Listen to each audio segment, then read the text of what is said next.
성령의 열매를 알기 전에 반드시 알아야 될 전제가 있는데 성령의 은사와 성령의 열매는 다르다는 것입니다. 성령의 은사는 성령의 기능적인 측면입니다. 성령의 열매는 성령의 인격적인 측면입니다. 따라서 성령의 은사는 성령의 열매의 지배를 받아야 됩니다.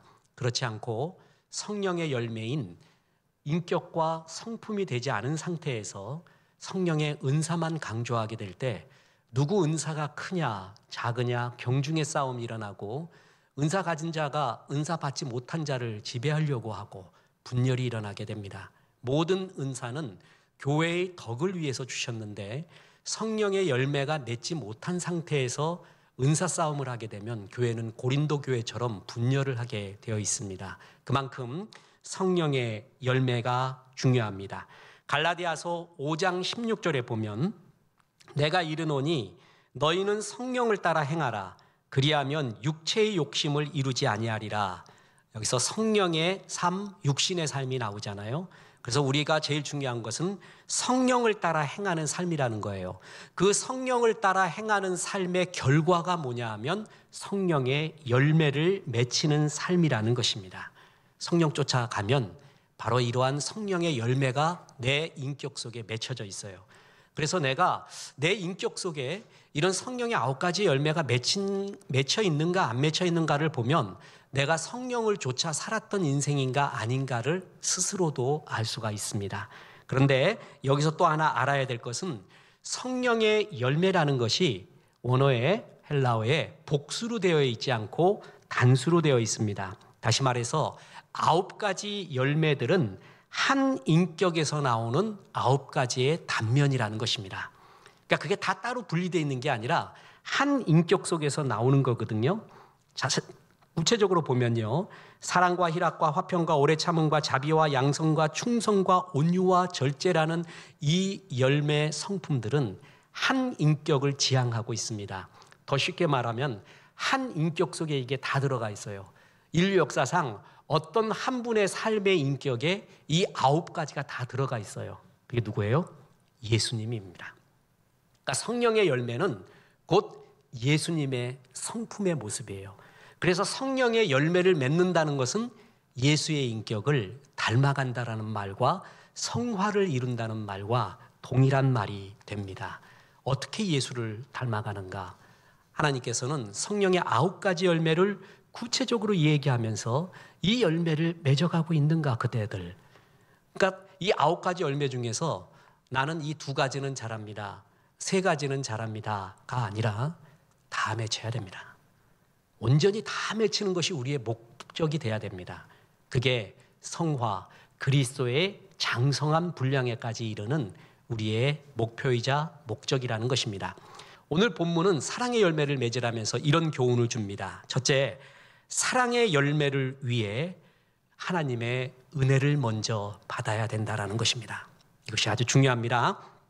성령의 열매 가운데 첫 번째 열매가 바로 사랑입니다.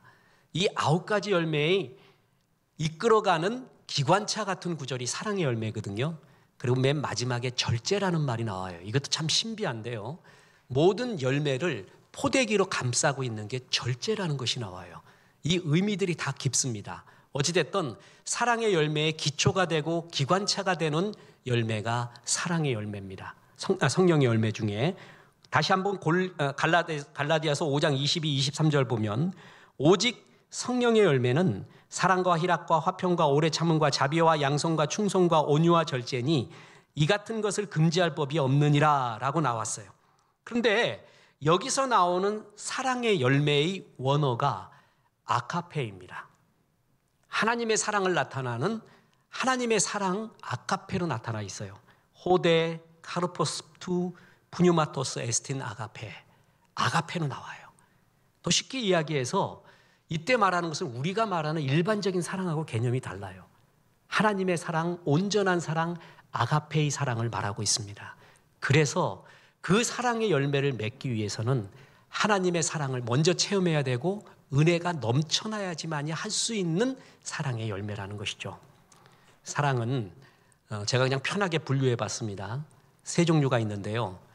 가짜 사랑이 있고요. 다른 사랑이 있고 온전한 사랑이 있습니다. 가짜 사랑도 사랑이라는 이름으로 행해지고 있지만 사랑이 아니에요. 사랑이라는 이름으로 행해지는 학대와 집착과 오만함과 자기중심적 사고. 사랑이라는 이름으로 행해지지만 그건 가짜입니다. 가짜 사랑이거든요. 또 하나의 사랑은 다른 사랑이라는 것이 있어요. 그 다른 사랑은 가짜 사랑은 아니지만 온전한 하나님의 사랑에는 너무 미치지 못하는 미약한 사랑. 그걸 다른 사랑이라고 합니다. 그리고 또 하나는 온전한 사랑인데 이거야말로 하나님의 사랑을 의미합니다. 자, 하나님께서는 사랑이라는 말을 가지고 하나님의 사랑을 표현할 길이 없었어요. 언어는 존재의 집이거든요. 언어가 개념과 생각과 행동과 라이프 스타일, 양식을 전부 이렇게 좌우하게 됩니다. 어떤 언어를 사용하느냐는 굉장히 중요합니다. 그런데 하나님의 사랑이라는 말을 할 때 우리 인간들이 머리에서 떠올리는 사랑의 개념들이 있어요. 근데 인간들이 떠올리는 사랑의 개념은 내가 속은 사랑도 있고 가짜도 있고 사랑은 하지만 너무 넓지도 깊지도 높지도 또 길이가 넓지도 않은 그런 사랑이 있거든요. 그런 사랑 개념으로 하나님의 사랑을 표현할 길이 없었습니다. 그래서 하나님은 새로운 단어를 만들어줬습니다. 그게 바로 아카파오, 아가페라는 것입니다. 그래서 그 아가페의 사랑은 하나님의 온전한 사랑을 나타낼 때 쓰는 단어예요. 자, 보세요. 사랑에는요, 넓이와 길이와 깊이와 높이가 있습니다. 에베소서 3장 18절 19절에 보면 능히 모든 성도와 함께 지식에 넘치는 그리스도의 사랑을 알고 그 너비와 길이와 높이와 깊이가 어떠함을 깨달아 하나님의 모든 충만하신 것으로 너희에게 충만하게 하기를 구하노라. 에베소서는 충만 풍성의 복음이라고 했죠. 그 하이라이트가 5장 18절에 나오는 성령의 충만이에요. 근데 그 성령의 충만, 풍성하기 위해서는 사랑의 넓이, 사랑의 깊이, 사랑의 높이, 사랑의 길이가 충만할 때 그 사람은 충만한 삶을 산다는 얘기예요. 이것이 바로 아카페의 사랑인데 그리스도의 사랑의 넓이, 아카페 하나님의 사랑의 넓이가 어떻습니까? 요한복음 3장 16절에 나온 것처럼 하나님이 세상을, 죄 많은 이 세상을, 그리고 죄 많은 나를 이처럼 사랑하사 그러지 않았습니까?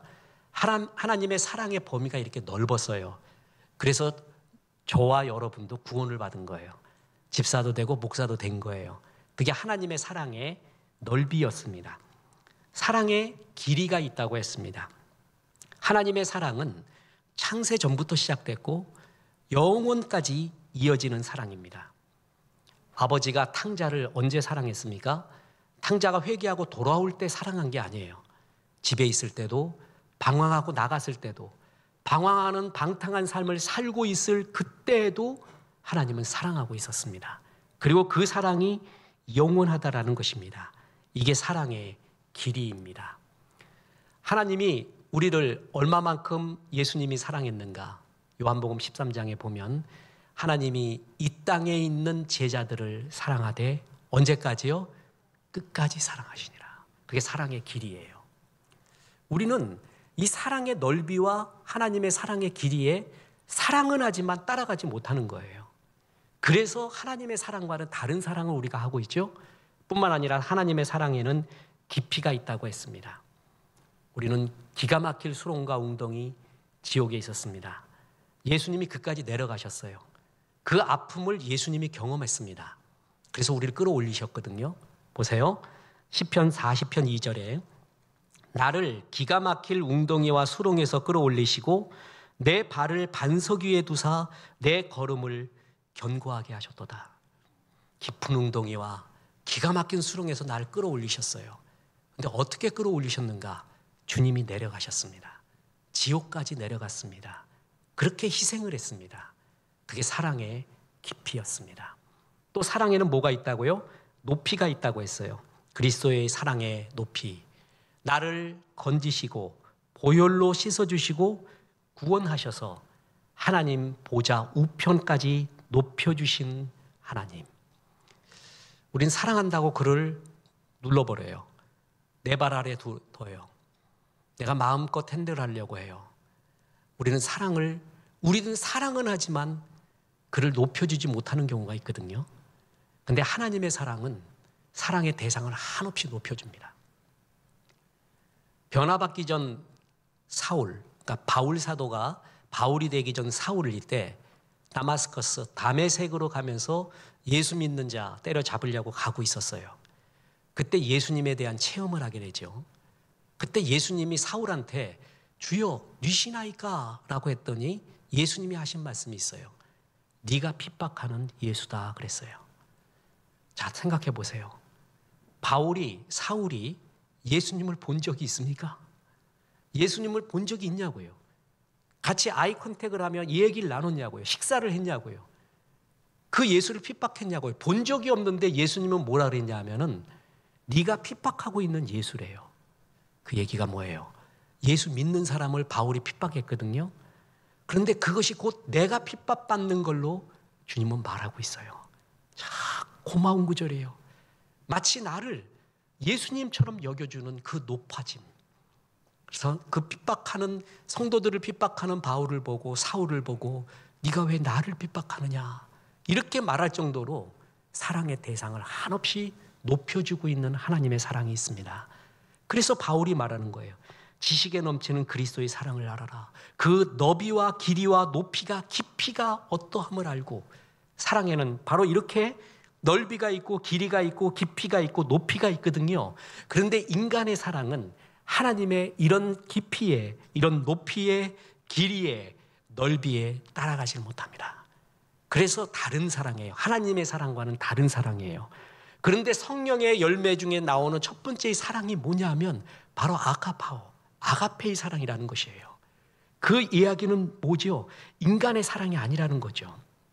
하나님의 사랑을 받아본 자만이 할 수 있는 주의 사랑. 그래서 우리 뭐라고 그래요? 찬양할 때 주의 사랑으로 사랑합니다. 그것과 굉장히 높은 신앙적 고백이에요. 주의 사랑으로 당신을 사랑합니다. 그 말이 굉장히 아름다운 고백이거든요. 그 사랑의 열매를 맺혀가고 있는가? 두 번째의 교훈이 있습니다. 결론이자 그 온전한 사랑이 자유와 행복을 준다라는 것입니다. 자, 요한일서 4장 18절 오늘 또 하나의 본문 보세요. 사랑 안에 두려움이 없고 온전한 사랑이 두려움을 내어 쫓나니 두려움에는 형벌이 있음이라. 두려워하는 자는 사랑 안에서 온전히 이루지 못하였느니라. 사랑 안에 두려움이 없고 온전한 사랑, 하나님의 사랑이 두려움을 내어 쫓는데요. 여러분, 불안과 공포는 다릅니다. 이건 철학, 신학 주제이기도 하거든요. 공포는 대상이 있는 거예요. 어떤 대상 때문에 무서워요. 그게 공포고요. 불안은 대상이 없습니다. 근원적이고 존재론적인 두려움, 그걸 불안이라고 말합니다. 권력은 항상 절대 권력을 추구합니다. 라이벌이 없는, 대적도 없는 절대 권력을 추구하는 게 권력의 속성입니다. 예외는 없습니다.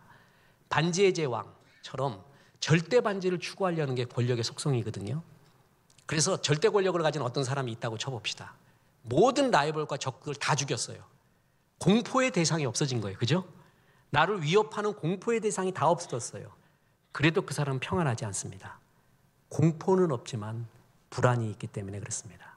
그 불안은 어떻게 생겼냐 하면 아담과 하와가 하나님을 떠나면서 제일 먼저 생긴 감정의 흐름, 마음의 흐름이 두려움이었습니다. 아담아, 아담아, 네가 어디 있느냐라고 말했거든요. 그때 내가 두려워하여 숨었나이다. 하나님은 그렇게 두려운 존재가 아니에요. 너무나 좋은 존재예요. 기쁜 존재거든요. 근데 죄를 범하고 나니까 주님 그 마음의 감정에 들기 시작한 게 두려움, 하나님 절대자와의 분리, 이것이 근원적인 존재론적인 불안함입니다. 사람은 누구나 하나님의 사랑이 충만하지 않을 때 이 두려움이 생기기 시작합니다. 공포는 없어질지 몰라요. 두려움은 누구나 있습니다. 근데 이 근원적인 존재론적인 불안과 두려움을 없애는 것은 한 가지래요. 온전한 사랑. 하나님의 사랑이 가득할수록 진짜 행복과 자유를 느끼기 시작한다는 것입니다. 우리는 지금 사랑한다고 하면서 아카페, 하나님의 사랑이 아닌 가짜 사랑이나 다른 사랑을 하고 있기 때문에 이 두려움과 불안함을 떨칠 수가 없는 것입니다. 사랑한다고 하면서 돈이 더 좋아요. 야, 진짜 내가 인생 살아보니까 믿은 건 돈밖에 없더라. 이상한 깨달음. 그것이 마치 진리인 양. 그렇게 깨달아가면서 사람보다 돈을 택하기 서서히 시작을 해요. 그래서 사랑의 마음을 던지질 않습니다. 그래서 돈을 추구해요. 좋아요. 근데 왠지 모르게 두려워요. 왠지 모르게 이게 아닌데라는 불안함이 늘 있어요. 진짜 사랑이 아닌 가짜 사랑과 다른 사랑에 접할수록 사람의 이 두려움, 이 자유 행복은 없어집니다. 성 어거스틴, 그는 여러 저술을 하면서 방탕하던 삶을 회개하며 주 앞에 돌아왔잖아요. 그가 쓴 여러 책들이 있어요. 그중에 요한서신이라고 있는데 요한서신에 대한 강해집을 어거스틴이 낸 것이 있습니다. 그 주제는 한 가지예요. 뭐냐면 사랑이라는 한 주제. 성경은, 신앙은 한 주제가 있는데 사랑이다. 그리고 사랑을 갖고 있는 사람이 성경을 보면, 그 사랑을 하고 있는 사람이 삶을 보면 사람들도 다 알고 하나님도 안다는 거예요. 사랑이 없이 하는 행동, 사랑이 없이 말하는 그 모든 것, 사람도 알고 하나님도 안다. 성경의 핵심은 사랑이다. 그게 요한서신의 주제예요. 그러면서 아주 유명한 말을 했습니다. 딜리게 et quid vis pac. 사랑하십시오. 그리고 그대 원하는 대로 다 하십시오. 아, 멋진 말이에요. Love and then what you will do. 사랑하라. 그리고 네가 마음먹은 대로 해봐라. 진짜 하나님을 사랑하고 있잖아요, 이웃을. 그러면 그 다음에 그가 마음대로 하는 행동이 전부 율법에 맞는다는 거예요. 사랑하면 그것이 나온다는 거예요. 근데 사랑하지 않잖아요. 그러면 아무리 포장하려고 해도 결국은 나중에 어긋난다는 거예요. Love and then what you will do. 사랑하라. 그리고 마음대로 하라. 그 정도로 사랑이 예수님이 말한 거와 똑같습니다. 이 온전한 사랑이 자유가 주고 은혜를 주고 우리에게 행복을 줍니다. 자, 예를 들어 보겠습니다. 저 사람 말이야, 되게 능력이 있어. 잘생겼네? 건강하네. 돈도 많아. 명예도 있고 권력도 있어. 그렇게 말했어요. 그 얘기를 여러분이 들었어요. 어떤 사람에 대해서. 뭘 느끼십니까? 부럽다. 참 좋겠다. So what? 그 사람이 나하고 무슨 상관이야? 그 사람이 능력 있고 멋 있고 돈이 있고 권력이 있다라는 것을 팩트라고 합니다. 근데 말이야, 그 사람이 널 사랑해. 그게 메시지예요. 뒤에 말이 결정적인 거예요. 하나님에 대한 사실, 예수님에 대한 사실을 많이 알고 있다고 그것이 은혜스럽고 날 자유롭게 하는 게 아닙니다. 그가 날 사랑해. 그게 날 자유롭게 하고 행복하게 하는 거예요. 결정타가 거기 있어요. 그가 날 사랑해를 메시지라고 합니다. 레흐마, 하나님의 가슴에 맺혀지는 하나님의 말씀이라고 합니다. 저 사람은 하나님에 대해 잘 알아요. 근데 이 결정적인 레마, 결정적인 메시지가 가슴에 없는 사람이 있어요. 그 사람이 메마릅니다. 멋진 행동을 해도 결국 메말라요. 예수님이 메시아가 이제 유대 땅에서 난다고 했습니다. 그러니까 헤롯 왕이 광분을 했습니다. 야, 유대인의 왕 메시아가 어디 나느냐? 라고 말했더니 거기서 있었던 서기관, 율법 박사들이 왕이여 잠깐만 기다려 보십시오. 제가 성경을 찾아보겠습니다. 성경에 나와 있거든요. 그런 소리 하지 않습니다. 곧바로 대답합니다. 유대 땅 베들레헴입니다. 바로 대답해요. 그들은 다 알고 있었어요. 그렇다면 그 베들레헴에 나신 예수님을 경배하고 찬양하고 삶이 변해야지요. 알고는 있는데 그들에게 팩트는 있었지만 메시지가 없었던 거예요. 하나님의 사랑이 가슴에 없었던 거예요. 그러니까 그 다음에 하나님을 알고 있었던 그 모든 행동은 울리는 꽹과리가 된 것입니다. 진짜 사랑하면 그가 마음대로 하고 있는, 사랑하기 때문에 하고 있는 행동들이 가만히 보면 율법을 다 이루고 있어요. 그가 교회를 사랑하고 있어요. 그가 무슨 행동을 하고 있는데 그것이 하나님의 말씀을 다 이루고 있어요. 그가 누구를 사랑하고 있어요. 그가 그를 사랑하기 때문에 하는 돈을 쓰고 마음을 쓰고 물질을 쓰고 시간을 쓰고 모든 걸 하고 있는 행동이 하나님의 말씀을 이루고 있습니다. 온전한 사랑이 두려움을 내어줬습니다. 그리고 자유와 행복을 주게 됩니다. 저 사람이 멋있어요. 능력 있어요. So what? 그래서 어땠다는 거예요. 그 사람이 날 사랑해. 이에 대한 체험, 이에 대한 환희가 없는 사람의 행동, 그것이 울리는 꽹과리요 의미 없는 것이 너무나 많이 있다라는 것이죠. 일부 때는 지금 이 사람의 실명을 얘기했습니다. 알고 싶으면 일부를 다시 돌려보시거나 아니면 개인적으로 찾아오시면 답변을 줍니다. 우리나라 사회에 지금도 영향을 미치고 있는 TV도 나오고 있는 그 사람입니다. 저는 성대를 나왔죠. 그래서 유교를 1학년 때 필수 과목으로 배웠어요. 근데 너무 좋아서 전 4학년까지 배웠습니다. 잊혀지지 않는 말들, 목회에도 도움이 되고 반드시 필요하다 그래서 그걸 공부를 했습니다. 그분이 유교에 대해서 굉장히 많이 말을 합니다. 그래서 유교 정통학자 교수님한테 물어봤어요. 그분이 유교에 대해서 말하는 것을 어떻게 생각합니까? 사쿠라다 한마디로 그래요. 그분이 또 지금 말하는 이분이 불교에 대해서 무지하게 많은 말이에요. 제가 불교 정통학자에게 물어봤습니다. 저분이 말하는 불교 어떻습니까? 딱 한마디로 뭐라고요? 사쿠라다. 그분이 기독교에 대해서는 더 많이 말합니다. 더 많이 말해요. 지금도 말하고 있습니다. 동영상도 수없이 나와요. 저한테 한번 물어보세요. 그분이 기독교에 대해서 말하는 것이 어떻게 생각합니까, 목사님? 사사사쿠라입니다. 아닙니다. 하나님 사랑하는 사람 아니에요. 그분이 하나님에 대한 책을 참 많이 썼거든요. 그중에 제일 그분이 썼던 그 글은요, 한마디로 90% 이상 영지주의를 근거로 한 책입니다. 영지주의의 허점만 알면 그 글이 전부 아무것도 아니라는 걸 알 수가 있어요. 그 영지주의의 근거를 해서 글을 썼고요. 또 하나가 뭐냐 하면은 제일 궁금했던 게 요한복음이었습니다. 요한복음은 성경 통독을 할 때 초신자들에게 뭐부터 읽을까요? 이러거든요. 그러면 저는 100% 요한복음부터 읽으라고 합니다. 요한복음 100번 읽어라. 인생 알고 싶냐? 전도서 100번 읽어라. 잠언 읽어라. 요한복음부터 시작하라고 하거든요. 요한복음, 제가 구원받은 구절입니다. 요한복음 3장 16절. 구원받고 지금도 삶의 목표가 뭐냐면 하나님이 나를 이처럼 사랑하사. 그 이처럼이 어디까지인가? 그걸 체험하고 싶은 게 기도의 제목이에요. 그리고 요한복음 13장 1절에 예수께서 이제 세상 떠나 줄 아시고 세상 속에 있는 제자들을 사랑하시되 뭐라고요? 끝까지 사랑하십니다. 요한복음에 나오는 이처럼과 끝까지, 그거를 체험하고 감격하는 것이 삶의 목적입니다. 그렇게 좋거든요. 요한복음의 그게 핵심 구절이란 말이에요. 그래서 이 사람이 요한복음 강해를 했기에 요한복음 3장 16절과 13장 1절을 어떻게 해석했는가를 보고 싶었어요. 찾아봤습니다. 없어. 그 구절을 넘어가 버렸어요.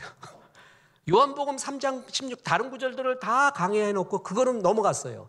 13장 1절도 넘어갔어요. 책이 파본인가? 잘못됐나? 그래서 2권 샀어요. 없어요. 책 맞는 거였어요. 요한복음 3장 16절을 강의할 자신이 없는 거예요. 그 사랑에 대해서 말할 가슴에 뜨거움이 없는 거예요. 13장 1절 우리를 사랑하되 끝까지 사랑했다는 그 사랑이 가슴에 없는 거예요. 하나님이 나를 이처럼 사랑했다는 이처럼이 없는 거예요, 가슴에. 여러분, 울리는 꽹과리입니다. 아무것도 아닙니다.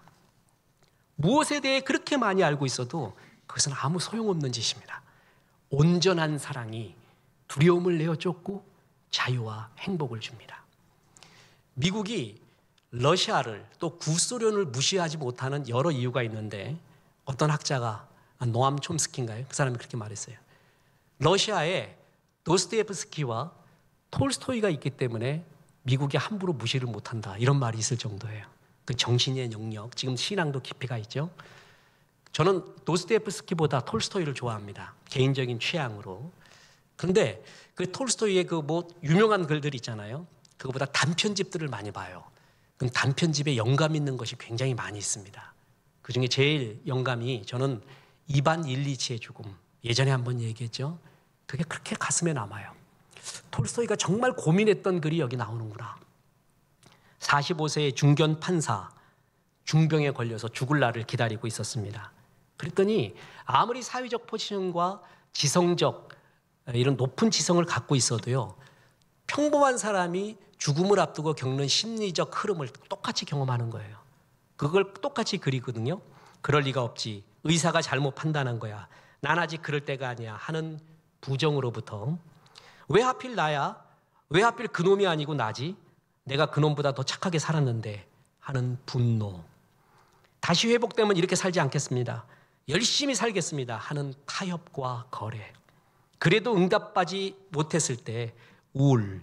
결국 돌이킬 수 없다는 사실이 된 죽음을 인정하고 긍정하는 단계. 차분해지는 단계. 이 단계를 똑같이 겪습니다. 그런데 그가 여기서 괴로움을 느끼기 시작한 거예요. 자기가 친했던 법조 동료들이 자기를 위로하러 오는데 사람이 느끼는 진심이 있었어요.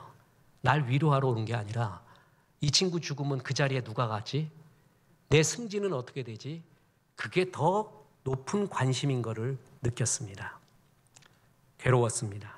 심지어는 아내까지도 집 관리를 맡고 있는 집사에게 협의해서 적당한 묘자리 잡고 추도미사에 참석한 다음에 남편의 법조인 동기들에게 연금은 어떻게 받아요? 국가에서 받아낼 수 있는 지원금이 뭐죠? 그게 더 관심이 많아요. 그래서 꼬치꼬치 현실적인 거를 묻습니다. 내 죽음을 앞두고 있는 나 앞에서 진심으로 애도하고 사랑해 준 사람이 없는 그 슬픔, 거기서 코마 상태에 빠지게 됩니다. 죽음이 더 이상 부정될 수 없는 사실에 이르렀을 때 죽음이 무섭다라는 것보다 내가 헛된 인생을 살았구나. 난 껍데기였구나. 그게 더 괴로웠습니다. 그랬는데 그때 그에게 빛이 임합니다. 하인, 게르솜, 게라심이라고 있었는데 이 돈 받고 하는 이 하인이 주인의 곁을 끝까지 섬겨줍니다. 밤을 새서 발을 문지르면서 꼬박꼬박 이야기를 들어주고 실없는 이야기도 하고 말도 하고 들어주면서 이 게라심이 진심이 느껴질 정도의 섬김을 하고 있는 거예요. 그리고 막내 아들이 왔습니다. 막내 아들이 오더니 아버지 보고 아버지 그러면서 울면서 아버지를 붙잡아요. 그때 진심을 느꼈어요. 그때 이반 일리치가 그렇구나. 내 존재의 가치는 이 진심을 준 이 사람들에게 있구나. 그래, 내 헛된 인생 아니었지. 진짜 나를 사랑하고 좋아했던 사람은 있었구나. 그걸 느낍니다. 여기서 끝나면 이류 소설이죠. 톨스토이가 위대한 거는 그 다음의 깨달음입니다. 그래서 이반 일리치가 죽음도 받아들이고 자기 존재를 받아들이면서 이렇게 생각합니다. 나를 건성으로 대하고 이익의 재료로 대했던 나의 동료들, 나를 건성으로 대했던 아내, 전부 나의 모습이구나. 그걸 깨닫습니다. 저들의 모습이 아니라 내가 그랬다는 거예요. 이 사람은 출세를 위해, 성공을 위해, 자기의 평강을 위해, 명예를 위해, 이름을 위해서 나름 열심히 뛰었어요. 특별히 타락하거나 탐욕적이거나 비도덕적이지도 않았어요. 그런데 사람들을 건성으로 대합니다. 심지어는 가족도 동료도 건성으로 자기의 명예와 위치를 위해 적당히 건성으로 대해왔던 거예요. 그 값을 내가 받는구나. 그리고 그나마 남아있던 하인 게라심 그리고 막내 아들의 진심과 사랑을 받고 이게 인생에서 제일 소중한 거구나 라고 생각을 합니다. 결국 인생은 사랑을 받았고 사랑을 줬느냐의 얘기구나. 그게 톨스토이의 이반 일리치의 죽음의 이야기였어요. 요즘 젊은이들에게 세미나 하려면요, 빌 게이츠도 넘어오고 스티브 잡스도 넘어가고 이제 앨런 머스크 얘기해야 되고 그다음에 아마존 얘기해야 되고 정주영 씨, 이병철 씨 얘기하면 네 그러고 쳐다봐요. 근데 우리 오늘 오신 성도님들 1부 때는 더 나이 많은 성도님들이 왔고 2부도 인생도 먹고 또한 고난도 먹고 어느 정도 아는 성도님들, 정주영 씨 그럼 다 아시잖아요. 현대그룹 창업자. 어느 기자가 정주영 씨를 놓고 내기를 냈습니다. 정주영 씨가 가장 감동적이고 가슴에 남는 일이 뭔가. 그래서 내기가 뭐였냐면 현대 조선 만들 때 아니면 계열사지만 처음 자동차 만들 때 이때의 감격, 성공했을 때가 최고일 거다라고 내기를 걸었어요. 근데 영 아니었습니다. 아버지하고 창경원 간 거였어요. 요즘 창경원 그러면 완전 고고물로 봐요. 창덕궁도 아니고 또 뭐라고 부르는 게 있죠? 옛날엔 창경원, 노는 게 거기밖에 없었어. 일본 사람들이 궁궐을 갖다가 동물 갖다 놓고 아주 천대하고 우리는 거기서 놀고 이렇게 살았잖아요. 정주영 씨 대단하거든요. 아버지의 기질 그대로예요. 몇 번 가출하고 막 소판돈 훔쳐다가 가서 또 실패하고 또 와서 두들겨 맞고 또 나가고 대단한 사람이잖아요. 그때 시대가 불렀던 영웅이었고 이 대단한 아버지와 똑같은 아들이 서울에서 만났어요. 그래서 창경원 앞에서 이제 모처럼 아버지와 아들이 창경원 들어가려고 했는데 아버지가 너만 들어가라 그러더래요. 그래서 아버지도 들어와야죠 그랬더니 아버지는 옛날에 호랭이 많이 봤다 뒷산에 거짓말이죠. 그래서 너만 들어가래요. 정주영 씨가 자기 혼자 들어갔대요. 그 창경원 앞에 호랑이 보는데 그렇게 울었대요. 그 사람은 우는 거 별로 못 봤거든요. 정주영 씨 자서전과 정주영에 대한 책이 한 20권 있습니다. 그걸 다 봐도 울었다는 소리 별로 없습니다. 대단한 사람이에요. 정말 야 이런 사람 있을까 할 정도로 대단한 의지의 사람이었습니다. 근데 그 호랭이 보고 그렇게 울었대요. 왠지 모르는 아버지의 사랑. 그렇게 거친 것 같고 못 살았지만 아버지의 진심. 그게 느껴진 거예요. 그리고 결국 가슴에 남는 건 그거라는 것입니다. 온전한 사랑.